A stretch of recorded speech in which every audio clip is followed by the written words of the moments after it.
Hello दोस्तों, very good evening. मेरा नाम आमिर है और wifi study SSC exam channel पर आपका हार्दिक स्वागत करता हूं दोस्तों। और आज हम लोग जो चर्चा करने वाले हैं वो करने वाले हैं थ्योरी सेशन के बारे में। जैसा कि आप लोगों को पता है कि फिजिक्स के थ्योरी सेशन बहुत इंपॉर्टेंट होते हैं।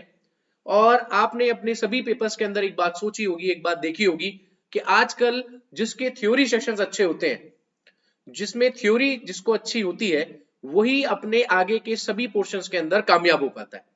तो बिल्कुल आप इस थ्योरी क्लासेस को मिस मत कीजिएगा। आपको बिल्कुल बेसिक से कुछ थ्योरी क्लासेस पढ़ाता हूं। और आज का जो टॉपिक रहेगा वो रहेगा यूनिट्स का। यूनिट मेजरमेंट एंड एरर्स, इनके बारे में हम चर्चा करेंगे कि कौन कौन सी यूनिट्स किस तरीके से यूज की जाती है, उसका मेजरमेंट क्या होता है। इन सारी चीजों के बारे में आज हम चर्चा करने वाले हैं आप लोगों के सामने। ठीक है, तो दोस्तों बिल्कुल आप लोग बैठे रहिए। आप सभी के को एक छोटी सी सूचना मैं देना चाहता हूं दोस्तों। अनअकैडमी पर न्यू क्रैश कोर्स मैंने लॉन्च करा है फॉर स्पेशल बायोलॉजी क्लासेस।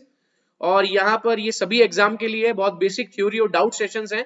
और ये 17 नवंबर से स्टार्ट होने वाला है और 3 to 5 PM जो है इसका टाइम स्लॉट होगा। तो आप सभी जल्दी से जल्दी इसको ज्वाइन कर लीजिए दोस्तों। ठीक है, तो आप सभी लोग इसको जल्दी जल्दी ज्वाइन कर लीजिए। आप पूरा कंप्लीट बायोलॉजी सेशन यहाँ पर पाएंगे। तकरीबन 20 क्लास के आसपास हम लोग करेंगे, डाउट सेशंस भी होंगे और बहुत सारी चीजों का डिस्कशन हम लोग यहाँ पर करने वाले हैं। तो दोस्तों जल्दी से जल्दी जो है आप लोग जुड़ जाइए मेरे साथ में। और आप जुड़ने के लिए क्या प्रोसीजर अपनाएंगे वो मैं आपको बता देता हूं। आप सबसे पहले अनअकैडमी लर्निंग ऐप डाउनलोड करेंगे। इसको इंस्टॉल करने के बाद में आप दोस्तों इसको लॉगिन करेंगे। और जैसे ही ये लॉगिन हो जाएगा, इसके बाद में आप मेरा नाम सर्च करके मुझे आप मैसेज भी कर सकते हैं अगर आप चाहें तो। ठीक है, और अगर आप डायरेक्ट कोर्स लेना चाहते हैं तो आप गेट सब्सक्रिप्शन स्लाइड पे जाइए। यहां पर आपको मेरी फोटो भी दिखाई दे जाएगी और सभी लोग जो है हमारे इंपॉर्टेंट फैकल्टीज। के बाद में आप यहां से जैसे सब्सक्रिप्शन में जाएंगे, आपके पास में एक पेमेंट स्लाइड्स आपको नजर आएंगी और यहां पर आपको दिखाई देगा कि आपको पेमेंट्स जो है वो 6 मंथ के लिए कितना करना होता है, 12 मंथ के लिए कितना करना होता है, 24 मंथ के लिए कितना करना होता है। ठीक है, आप मेरा कोड अप्लाई करेंगे AMIRYT। और जैसे आप मेरे कोड को अप्लाई करेंगे, आपके पास में एक स्लाइड नजर आएगी और इस स्लाइड के अंदर 10% का इंस्टेंट डिस्काउंट दोस्तों हो जाएगा। ठीक है, तो 4320, 5400, 6480, इन सभी को हम देखें तो 10% का इंस्टेंट डिस्काउंट इसके अंदर आपको दिखाई देगा। इसके अलावा दोस्तों यहां पर आप अपने पॉइंट्स को रिडीम करेंगे और जैसे आप इसको रिडीम करेंगे, आपके जो पेमेबल अमाउंट है वो और कम हो जाएगा। और कम होकर देख लीजिए 10% का आपको एक्स्ट्रा डिस्काउंट यहां पर मिला। तो देखिए यहां लिखा हुआ है ऑसम यू सेव 160 मोर। तो आपने इतने रुपए और बचा लिए दोस्तों। इसके बाद हम अपना कोई भी एक पेमेंट मेथड को चूज करेंगे, चाहे वो डेबिट कार्ड हो, क्रेडिट कार्ड हो, EMI ऑप्शन हो, UPI हो, वॉलेट हो, नेट बैंकिंग हो, व्हाटएवर यू वांट। जिस भी तरह से आप पेमेंट करना चाहें आप बिल्कुल पेमेंट कर सकते हैं। और यहां पर अगर आप डेबिट या क्रेडिट कार्ड से पेमेंट करते हैं तो मैंने एक आपको तरीका बताया यहां पर कि आप इस तरीके से पेमेंट कर सकते हैं। जरूरी नहीं है कि आप डेबिट या क्रेडिट कार्ड से करें, आप जिससे चाहे उससे पेमेंट कर सकते हैं। ठीक है दोस्तों, तो इस तरह से आप प्लस ज्वाइन कर सकते हैं दोस्तों। प्लस ज्वाइन करना मेरे लिए मेरे हिसाब से आपके लिए बहुत ही ज्यादा बेनिफिशियल है। बेनिफिशियल इसलिए है क्योंकि अगर आप तैयारी कर रहे हैं और आप बहुत ढंग से तैयारी कर रहे हैं, तभी उस तैयारी की कोई वैल्यू होती है। वरना आप अगर सिर्फ और सिर्फ टाइम पास के लिए तैयारी कर रहे हैं तो दोस्तों वो थोड़ा सा क्रिटिकल एज है। अभी आप खुद सोचिए कि आपके पास एक टाइम है, आपके पास एक अपॉर्चुनिटी है। ये चीजें बार बार लाइफ में नहीं आती है। तो आप क्यों ना कि एक बार इतना ढंग से तैयारी की जाए, ताकि हो सकता है कि आपकी लाइफ बहुत अच्छी हो जाए। और मैं जानता हूं आप लोग ये चीज कर सकते हैं। तो चलिए बिना कुछ सोचे समझे, कोड आपको याद ही है, नाम है मेरा आमिर और YT अगर आप लगा देंगे तो मेरा रेफरल कोड बन जाएगा। तो बिल्कुल आप रेफरल कोड के जरिए आ जाइए और हम लोग बहुत इंपॉर्टेंट चीजों के बारे में वहां पर डिस्कशन करें। चलिए बात करते हैं आज के लेसन के बारे में। तो बहुत ही प्यारा सा, बहुत ही छोटा सा लेसन है, इंपॉर्टेंट लेसन है दोस्तों। और ये है यूनिट्स।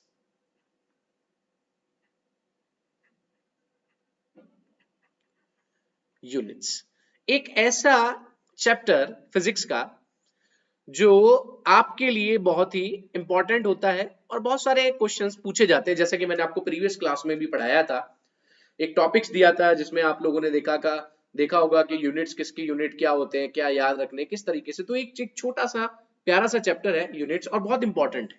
ठीक है, तो चलिए इसका पूरा ही नाम लिख लेते हैं, वो ज्यादा बेटर रहेगा। हम पढ़ेंगे इसमें यूनिट्स एंड मेजरमेंट। ठीक है दोस्तों, यूनिट एंड मेजरमेंट, ये हमारा छोटा सा प्यारा सा टॉपिक है, मात्रक एवं मापन। ठीक है दोस्तों, चलिए स्टार्टिंग करते हैं यूनिट्स के बारे में। अगर हम बात करें यूनिट्स के बारे में, तो यूनिट्स का जो सबसे इंपॉर्टेंट चीज होती है वो होती है इनकी फिजिकल क्वांटिटीज। ठीक है, सबसे पहले हम लोग बात करेंगे फिजिकल क्वांटिटीज के बारे में।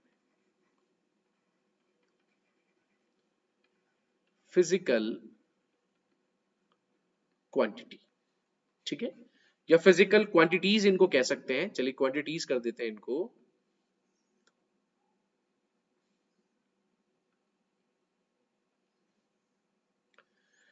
तो फिजिकल क्वांटिटीज, ठीक है। अगर हम लोग यहां बात करें फिजिकल क्वांटिटीज के बारे में, तो क्या होता है, फिजिकल क्वांटिटी वो क्वांटिटीज होती हैं, वो राशियां होती हैं जिनको प्रकट किया जा सकता है, जिनको देखा जा सकता है। ठीक है, तो आप इसको क्या कर सकते हैं, ऐसी राशियां जिन्हें किसी संख्या से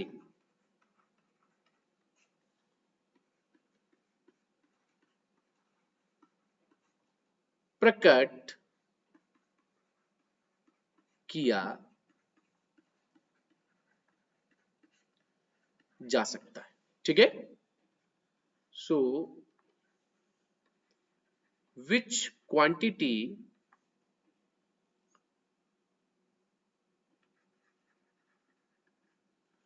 those indicates by a number।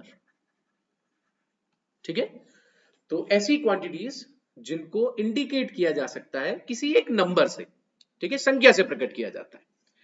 अगर हम यहां पर देखें तो ये तीन टाइप की होती है। There are three types of physical quantity. ठीक है, तीन टाइप की होती है ये। कौन कौन सी होती है, सबसे पहले होती है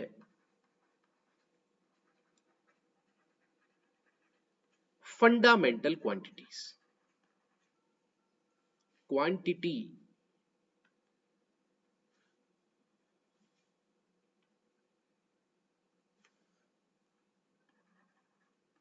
फंडामेंटल क्वांटिटी। ठीक है, अगर आप बात करें फंडामेंटल क्वांटिटी के बारे में, तो हिंदी में कहते हैं इनको मूल राशियां। मूल राशियां क्या होती है, कंप्लीटली इंडिपेंडेंट।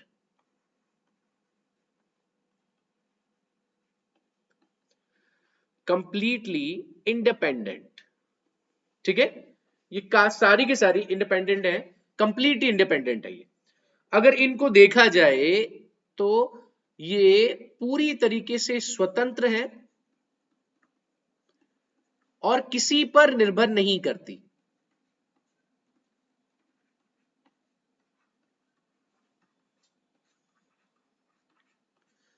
किसी पर निर्भर नहीं करती हैं। ठीक है, और आपको जानकर इस चीज के बारे में पता चलेगा कि जितनी भी राशियां हैं ये अपने आप में अलग है और पूरा फिजिक्स इन्हीं से मिलकर बना हुआ है। ठीक है, इनको किसी और चीज की आवश्यकता नहीं पड़ने वाली, इनको किसी की कोई नीड नहीं है, पूरी तरह इंडिपेंडेंट है और किसी पर अपनी निर्भरता नहीं रखती। जैसे फॉर एग्जाम्पल लेंथ, लंबाई, ठीक है, मास, द्रव्यमान, टाइम, समय,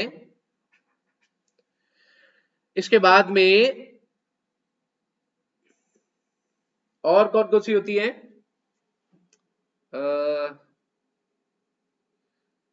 विद्युत धारा, करंट,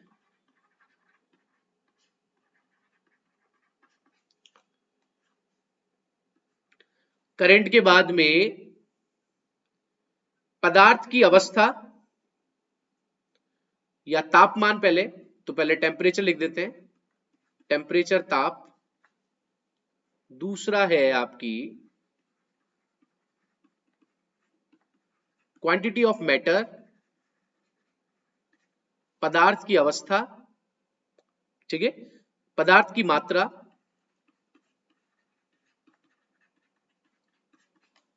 और इसके बाद है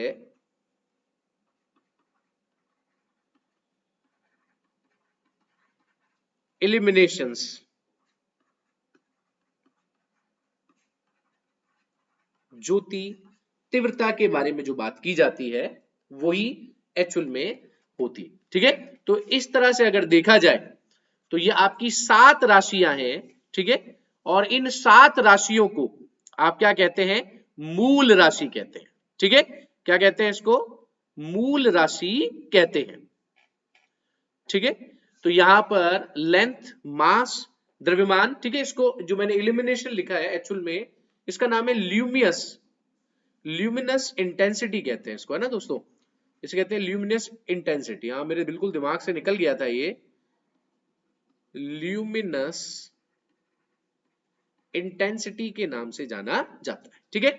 दोस्तों अब यहां पर देखते हैं कि क्या क्या होता है। जैसे अगर आप बात करें लेंथ के बारे में, तो लेंथ यानी लंबाई, इसको नापा जाता है मीटर, ठीक है, यानी एम। अगर आप बात करें मास के बारे में, द्रव्यमान के बारे में, तो द्रव्यमान को नापा जाता है किलोग्राम के अंदर, ठीक है। अगर आप बात करें टेम्परेचर के बारे में, तो टेम्परेचर को नापने वाला है केल्विन। अगर आप बात करें किसी समय के बारे में, टाइम के बारे में, तो टाइम को नापा जाता है सेकंड के अंदर, ठीक है। इसके बाद आपको अगर पता होगा पदार्थ की मात्रा के बारे में, यानी द क्वांटिटी ऑफ मैटर के बारे में, तो क्वांटिटी ऑफ मैटर को नापा जाता है मोल के अंदर, ठीक है।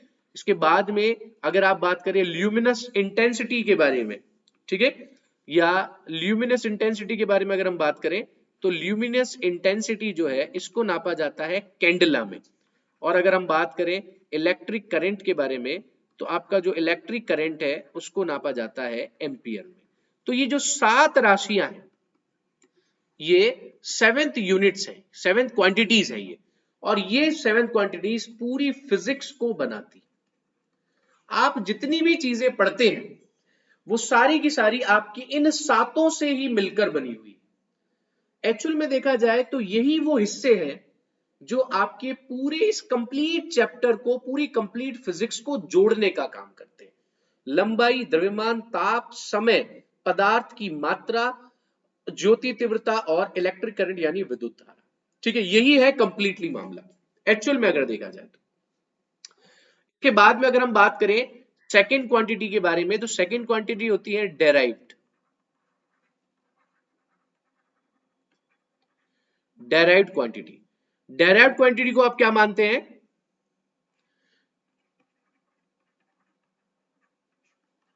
व्युत्पन्न राशि। क्या होती है ये, व्युत्पन्न राशियां होती हैं, इनको डेराइव्ड क्वांटिटी के नाम से जानते हैं, ठीक है। अगर हम बात करें डेराइव्ड क्वांटिटी के बारे में, तो ये क्या है, ये है डिपेंड्स ऑन फंडामेंटल क्वांटिटी, ठीक है। तो यह राशियां मूल राशियों पर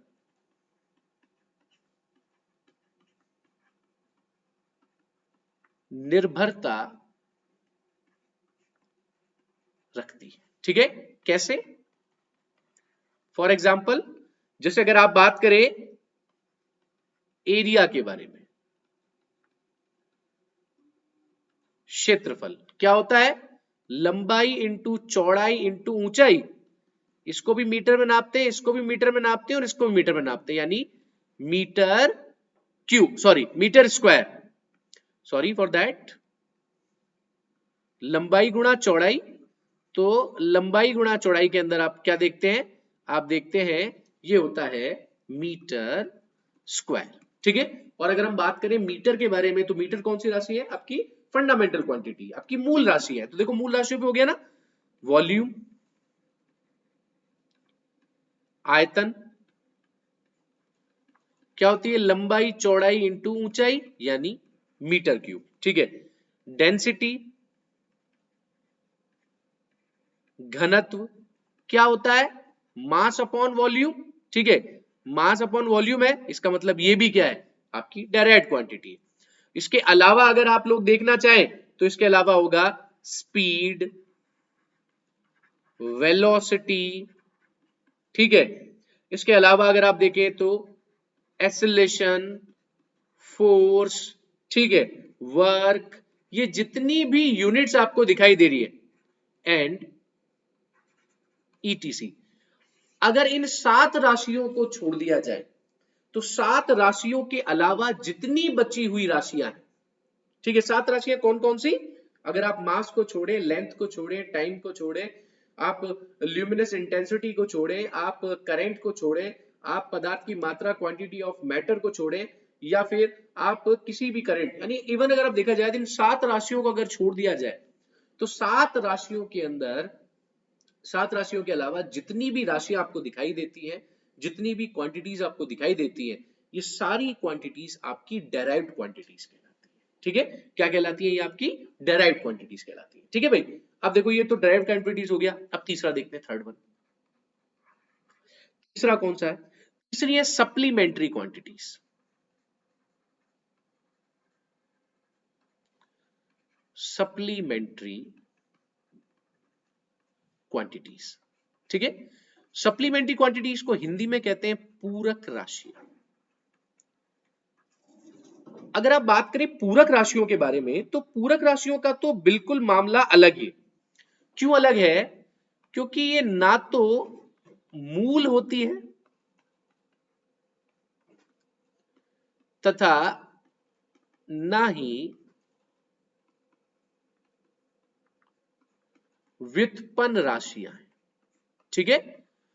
nether fundamental quantities nor direct quantities, ठीक है, बिल्कुल अलग होती है। और ये क्या है, ये है स्टेरेडियन या रेडियन, रेडियन और स्टेरेडियन, ठीक है। यहां पर दो चीजें आपको दिखाई देती है, एक तो होता है रेडियन और दूसरा होता है स्टेरेडियन, ठीक है। तो ये दो चीजों के बारे में यहां पर चर्चा हम लोग करते हैं। इनको कहते हैं प्लेन एंगल, और स्टेरेडियन जो होता है वो क्या होता है, आपका घन कोण होता है, ठीक है, ठीक है, यानी स्फेरिकल, जो देखा जाए स्फेरिकल एंगल होगा स्टेरेडियन। तो बिल्कुल सप्लीमेंट्री क्वांटिटीज ये होती है। अब देखो किस तरीके से निकालते हैं, इसके बारे में चर्चा हम लोग बाद में करेंगे। अभी तो हमें सिर्फ और सिर्फ क्या देखना है, इनकी डेफिनेशंस चेक करनी है और देखना है कि ये किस तरीके से वर्क करती है, क्या इनका काम है, किस तरीके से चीजें चलती है, ये सारी चीजें हम लोगों को इसमें देखनी है। इसके बाद अगर हम लोग यहां पर देखें तो क्वांटिटीज को दो और तरह से कैटेगराइज किया जा सकता है। कैसे किया जा सकता है, एक होती है वेक्टर क्वांटिटीज।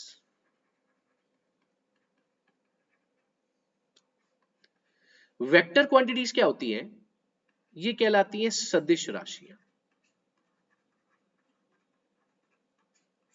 क्या होती है भाई सदिश राशियां, ऐसी राशियां जिनमें परिमाण के साथ दिशा पाई जाती है, ठीक है भाई। तो ऐसी राशियां जिनमें परिमाण के साथ में दिशा पाई जाती है, ठीक है। Those quantity which have resultant with direction, ठीक है। तो यहां पर रिजल्टेंट भी है एंड डायरेक्शन भी है, बोथ आर, ठीक है। फॉर एग्जाम्पल, याद रखना इंपॉर्टेंट एग्जाम्पल्स हैं, पूछे जाते रहते हैं। डिस्प्लेसमेंट,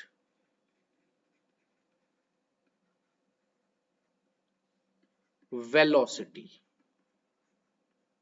ठीक है, टॉर्क, मोमेंटम, फोर्स, एक्सेलरेशंस, जिनको त्वरण कहते हैं, हिंदी में लिख देता हूं, ठीक है। टॉर्क है, आघूर्ण कहते हैं इसको, संवेग कहते हैं इसको, वो चीजें जो आप जानते हैं वो मैंने नहीं लिखा है। इंपल्स, आवेग जिसको कहते हैं,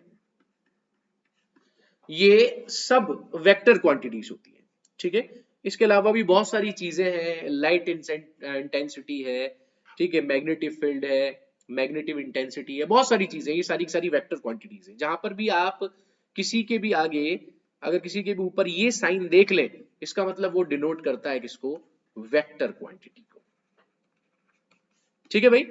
अब अगर हम यहां देखें स्केलर क्वांटिटी के बारे में,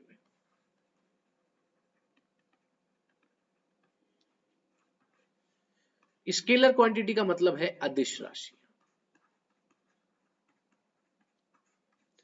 अगर आप देखें अदिश राशियों के बारे में, तो इसमें होता क्या है, only resultant, no direction found. ऐसी राशियां जिनमें केवल परिमाण होता है तथा दिशा नहीं होती, ठीक है। तो क्या होता है, सिर्फ परिमाण होता है, रिजल्टेंट होता है, दिशा नहीं होती। फॉर एग्जाम्पल,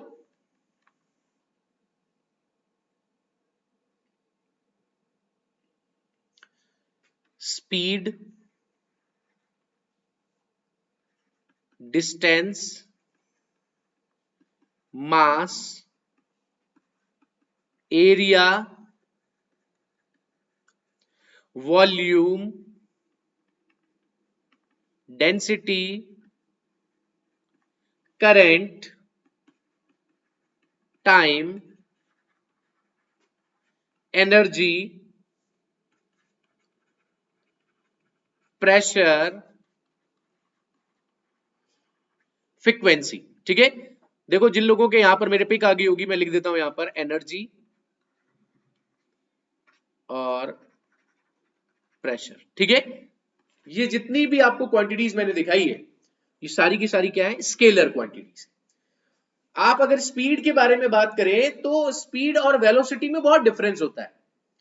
अगर आप किसी डिस्प्लेसमेंट को किसी एक पर्टिकुलर टाइम में तय करते हैं, तो वो आपकी वेलोसिटी होती है, और अगर आप किसी डिस्टेंस को किसी पर्टिकुलर टाइम में तय करते हैं, तो वो आपकी स्पीड होती है, ठीक है। तो अब हम आपसे छोटी सी चीजें यहां पर मैं आपको बताऊंगा, definitely don't worry about that, I will discuss about velocity or sorry distance और displacement, what is the difference between the displacement and distance, ये दो चीजों के डिफरेंस मैं आप लोगों को भी बताऊंगा, don't worry.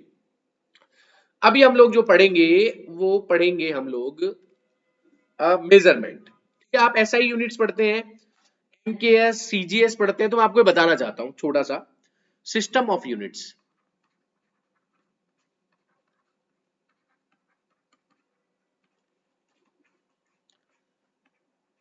System of units, ठीक है। तो अगर हम बात करें सिस्टम ऑफ यूनिट्स के बारे में, सबसे पहले है एमकेएस पद्धति,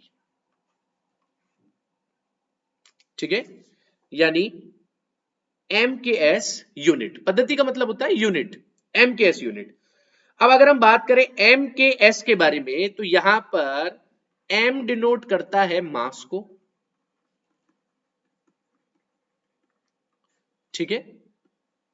के के बारे में अगर हम बात करें, तो यहां पर एक्चुअल में सॉरी, मास को डिनोट नहीं कर रहा है, ये सीजीएस बता रहा हूं मैं आपको, सीजीएस का ऐसा ही यूनिट बता रहा हूं आप लोगों को। हाँ भाई, एमकेएस में मास डिपेंड करेगा मीटर को, मीटर का मतलब होता है लेंथ। अगर के बारे में बात करें, के डिनोट करेगा किलोग्राम का, किलोग्राम मतलब होता है मास, और एस का मतलब होता है सेकंड यानी टाइम, ठीक है। तो लंबाई, द्रव्यमान और समय।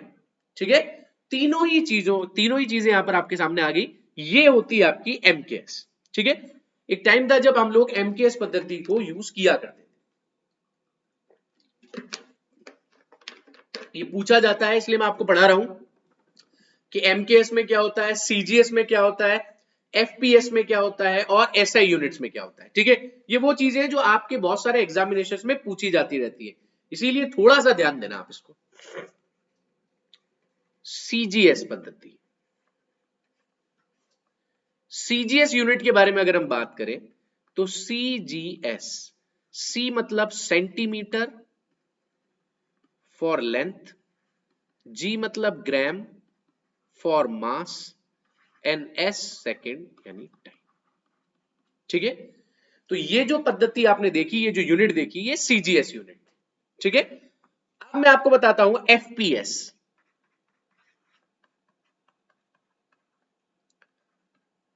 एफपीएस पद्धति, अगर हम बात करें एफपीएस के बारे में, तो यहां पर एफ का मतलब क्या है दोस्तों? एफ का मतलब है फुट, पी का मतलब है पाउंड और एस का मतलब है यहां पर सेकेंड। ठीक है, फुट जो है आप लेंथ को नापते हैं फुट में, पाउंड आपका मास यानी द्रव्यमान है और सेकंड आपका टाइम है। यह है एफपीएस पद्धति। ठीक है, इस पद्धति को ब्रिटिश पद्धति के नाम से भी जाना जाता है। ठीक है, तो ये फुट वुट वाला मामला था, जो पाउंड का मामला था, इसको हम लोग नहीं जानते थे। ठीक है, तो हम कब से जानने लगे इनको? जब से ब्रिटिशर्स आए हमारे पास में। तो ब्रिटिशर्स ने सबसे पहले हम लोगों को बताया कि एफपीएस पद्धति, एफपीएस यूनिट्स भी ये होती है। ठीक है, इसके बाद में क्या हुआ कि जब हम एमकेएस यूनिट्स का यूज कर रहे थे, भाई सीजीएस थी, एफपीएस थी, एमकेएस थी, लोगों को लगा 1960 के अंदर कि एमकेएस पद्धति को, एमकेएस यूनिट को थोड़ा सा और बेटर बनाया जाए।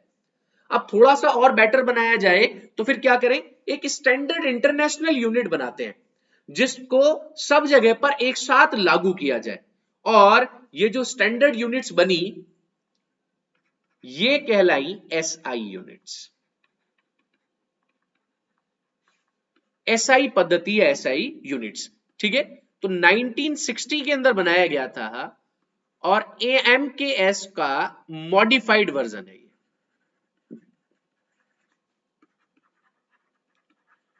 तो आप जितनी भी चीजें देखते हैं यहां पर, लेंथ को मीटर में देखते हैं, मास को किलोग्राम में देखते हैं, टाइम को सेकंड में देखते हैं, टेम्परेचर को केल्विन में देखते हैं, ल्यूमिनस इंटेंसिटी को कैंडला में देखते हैं, इलेक्ट्रिक करंट को एम्पियर में देखते हैं, और पदार्थ की अवस्था को, ठीक है, सॉरी, पदार्थ की मात्रा को जो मोल में देखते हैं। ये कंप्लीट आपकी एसआई यूनिट्स जो है वो होती है। ठीक है, तो अगर हम बात करें एसआई यूनिट्स के बारे में, तो ये 1970 और 1960 से जो है ये लागू हो गए थे और 1971 तक कंप्लीट आपके ये यूनिट्स जो है वो सभी जगह पर पहुंच गए थे। ठीक है, तो एसआई यूनिट ही हम लोग जो है इस वक्त सारी चीजों के रूप में यूज कर रहे हैं। यही एक्चुअल में सही मामला है सारा का सारा। ठीक है, चलिए अब मैं आपको छोटी सी और चीज बताना चाहता हूं, दो चार चीजें जो आपके लिए बहुत बेनिफिट है। जैसे कि अगर हम यहां बात करें कुछ प्रैक्टिकल यूनिट ऑफ लेंथ के बारे में, मास के बारे में और टाइम के बारे में।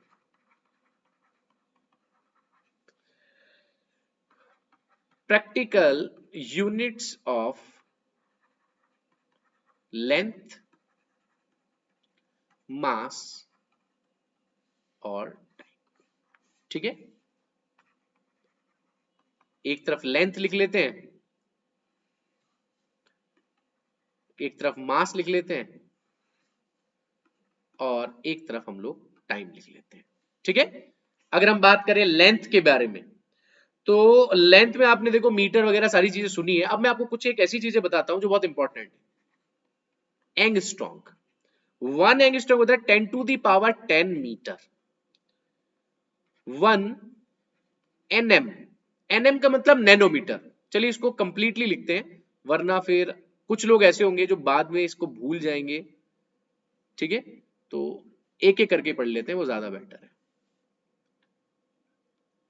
हाँ भाई, 1 एंगस्ट्रॉम, एंगस्ट्रॉम भी लिख देता हूं। कभी फिर बाद में आप ये पूछें कि सर ये क्या होता है, हम तो भूल गए, हमें तो याद ही नहीं रहा, तो कंप्लीटली आपको लिखाता हुआ चलता हूं, शायद आपके समझ में आ जाए। ठीक है, तो ये क्या है, एंगस्ट्रॉम। अगर हम बात करें एंगस्ट्रॉम के बारे में, 10 की घात 10 मीटर होता है। अगर आप बात करें 1 एनएम के बारे में, एनएम मतलब नैनोमीटर, कितना होता है, 10 टू दी पावर -9 मीटर। ठीक है, अगर हम बात करें 1 म्यू एम के बारे में, म्यू एम का मतलब क्या है, माइक्रोमीटर। माइक्रोमीटर कितना होता है, 10 टू दी पावर -6 मीटर। ठीक है, इसके बाद में अगर हम बात करें 1 एमएम के बारे में, एमएम का मतलब मिलीमीटर। और अगर हम बात करें मिलीमीटर के बारे में, तो ये होता है 10 की घात -3 मीटर। इसके बाद में अगर हम बात करें 1 सेंटीमीटर के बारे में, अब सेंटीमीटर को भी हिंदी में थोड़ी लिखा जाएगा, चलो लिख लेता हूं, कोई बात नहीं। क्या होगा, 10 टू दी पावर 2 मीटर। ठीक है, 1 kilometre km, 10 to the power 3 metre. ठीक है, इसके बाद में 1 टीएम, टीएम क्या होता है, टेरोमीटर। टेरोमीटर क्या होता है, 10 की घात 12 मीटर। ठीक है, ये टेरोमीटर होता है। अब देखो दोस्तों, ये तो बात होगी हमारी जो नॉर्मल आने वाली काम में लेंथ है उनके बारे में। ठीक है, अब मैं आप लोगों को बताता हूं यहां पर एस्ट्रोनॉमिकल यूनिट्स के बारे में, लाइट ईयर के बारे में, कि लाइट ईयर में कितना क्या होता है, क्या मामला होता है, वो हम लोग थोड़ा सा भी देख लेते हैं। ठीक है, तो एक्चुअल में क्या होगा क्या नहीं होगा वो मैं आपको बता देता हूं। ठीक है, 1 लाइट ईयर,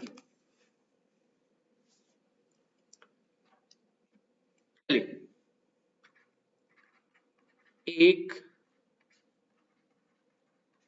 प्रकाश वर्ष, 1 लाइट ईयर कितना होता है, 9.46 into 10 to the power 15 m. ठीक है, इसके बाद में अगर आपसे पूछा जाए एयू, एयू क्या होता है, एस्ट्रोनॉमिकल यूनिट, हिंदी में कहते हैं इसको खगोलीय दूरी। खगोलीय दूरी कितनी होती है, 1.5 into 10 to the power 11 metre.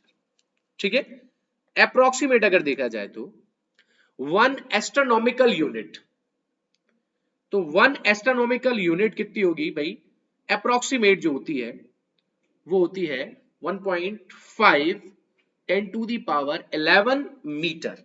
ठीक है, चलिए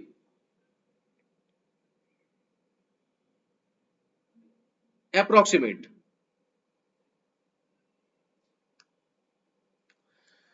हाँ भाई, नेक्स्ट देखते हैं 1 पारसेक। अगर हम बात करें 1 पारसेक के बारे में, तो ये होते हैं 3.26 प्रकाश वर्ष, लाइट ईयर। ठीक है, जब अगर आपसे पूछा जाए 1 मील के बारे में, तो ये होता है 1.6 किलोमीटर। ठीक है, तो अप्रोक्सीमेट यहां पर मैंने आपको सारी लेंथ के बारे में तो पढ़ा ही दिया है। ठीक है, लेंथ क्या क्या होती है। चलिए अब हम बात करते हैं यहां पर मास के बारे में। ठीक है, मास में सबसे पहला है 1 mu ji,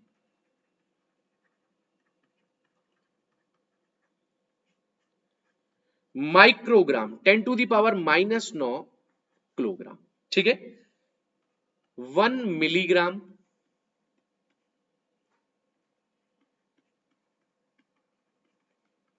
10 to the power -6 kg. ठीक है,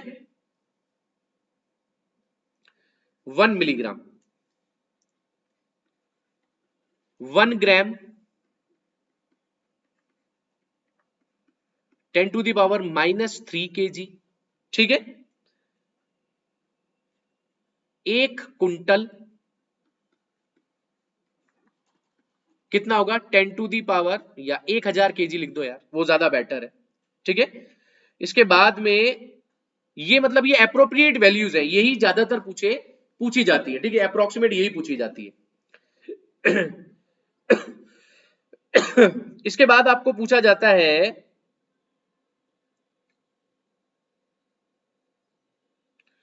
सॉरी 1000 किलो नहीं है, 100 किलो। ठीक है, इसके बाद आपसे एक चीज और पूछी जाती है यहां पर, आपको बता देता हूं, 1 CL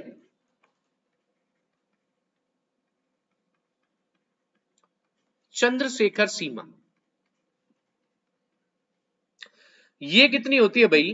ये होती है approximate 2.8 into 10 to the power 30 kilogram. ठीक है, यहां दे रखा था एक्चुअल में, मुझे लगा कि थोड़ा सा बता देना चाहिए, इसलिए मैंने आपको यहां पर बता दिया। ठीक है, तो इसके बाद एक बार टाइम देख लेते हैं। टाइम में है 1 PS। PS का मतलब है पीको सेकेंड, और वो होता है 10 टू दी पावर -12 सेकेंड। इसके बाद आता है 1 NS यानी नैनो सेकेंड। नैनो सेकेंड के बारे में बात करें 10 टू दी पावर -9 सेकेंड। इसके बाद आता है 1 म्यूएस यानी माइक्रो सेकेंड। अगर हम बात करें माइक्रो सेकेंड्स के बारे में तो 10 टू दी पावर -6। ठीक है, इसके बाद आते हैं 1 MS यानी मिली सेकेंड्स। अगर हम बात करें मिली सेकेंड्स के बारे में 10 टू दी पावर -3 सेकेंड।